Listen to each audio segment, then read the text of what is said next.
point entendre et comprendre. Je précise, comprendre, appliquer le bon chemin que Élie est en train de tracer pour eux. Parce que s'ils s'étaient détournés de cette voie, peut-être que l'Éternel allait faire quelque chose, mais Dieu lui-même ne voulait pas qu'il puisse se détourner, car l'Éternel voulait le faire périr. Ici, c'est l'Éternel lui-même.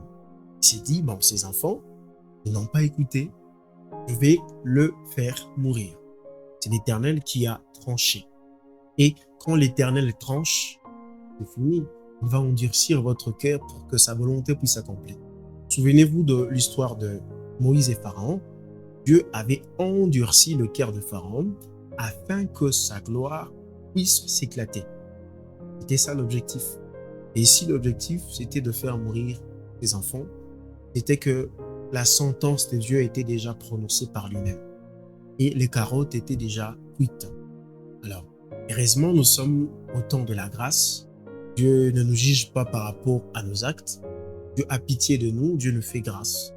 Et c'est à nous maintenant de rentrer à ses pieds pour que nous puissions être lavés, purifiés par le sang de Jésus et recevoir cette grâce. Donc, c'est à nous de recevoir la grâce que Dieu nous donne.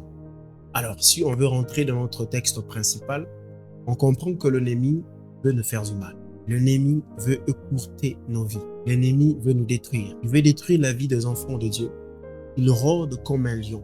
Il n'est pas un lion, il rôde comme un lion, cherchant qui il va dévorer. Il ne vient que pour dérober, détruire, égorger. C'est ça son objectif. J'aimerais que tu puisses un peu observer ta vie. Pense pendant quelques minutes là où tu es aujourd'hui. Est-ce que tu es sur le bon chemin? Est-ce que tu es toujours attaché au sceptre? Est-ce que tu donnes à Dieu sa place effectivement dans ta vie? Est-ce que tu as des moments de prière? Il est vrai que vous pouvez avoir beaucoup d'occupations, mais est-ce que pendant un moment dans la journée, vous donnez vraiment du temps à Dieu? Même pendant 1 minute, 2 minutes, dire à Dieu merci pour la journée et recommander le reste des temps entre soi. Est-ce que vous êtes vraiment sur le droit chemin?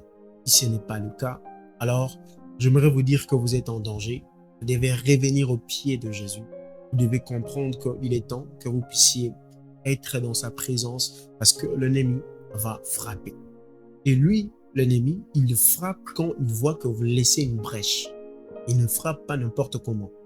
Il va vous attirer, il va placer un appât, il va placer de traquenards, il va placer de pièges sur votre route afin de vous avoir. Vous avez la possibilité d'éviter tout cela